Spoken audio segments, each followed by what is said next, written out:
हमारे आने वाले साथी हैं। तो पहले मैं दरख्वास्त करता हूँ उमर अहमद बिन अब्दुर्रहमान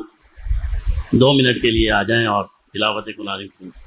أعوذ بالله من الشيطان الرجيم بسم الله الرحمن الرحيم وقضى ربك ألا تعبدوا إلا إياه وبالوالدين إحسانا إما يبلغن عندك الكبر أحدهما أو كلاهما فلا تقل لهما أف ولا تنهرهما وقل لهما قولا كريما واخفض لهما جناح الذل من الرحمة وقل رب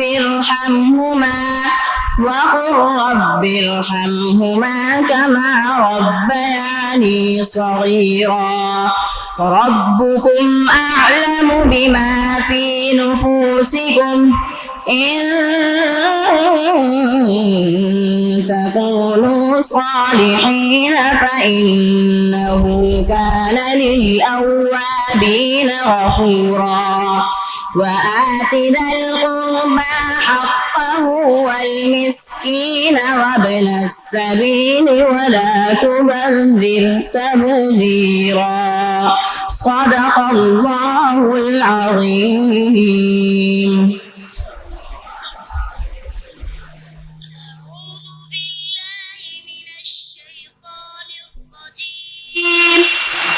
بسم الله الرحمن الرحيم والفجر وليال عشر والشفع والوتر والليل إذا يسر هل في ذلك قسم لذي حجر ألم تر كيف فعل ربك بعاد إرم ذات العماد التي لم يخلق مثلها في البلاد وثمود الذين جابوا الصخر بالواد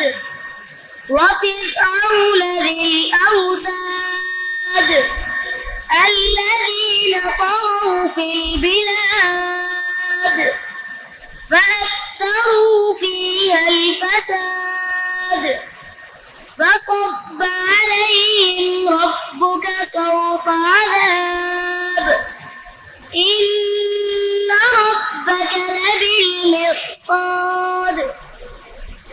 صدق الله العظيم. माशाअल्लाह, इन दोनों के अंदाज से ये लग रहा था कि नाज़रा कुरान करीम पढ़ने वाले साथी हैं और माशाअल्लाह ऐसी तिलावत कर रहे थे कि मैं तो कम से कम नहीं कर सकता और हो सकता है आप में से भी बहुत से ना कर सकते हो। अल्लाह ताला इनके उम्र में और इनको इल्म अता फरमाए, उम्र में बरकत अता फरमाए और इनसे और आप तमाम साथियों से अल्लाह दीन की खिदमतें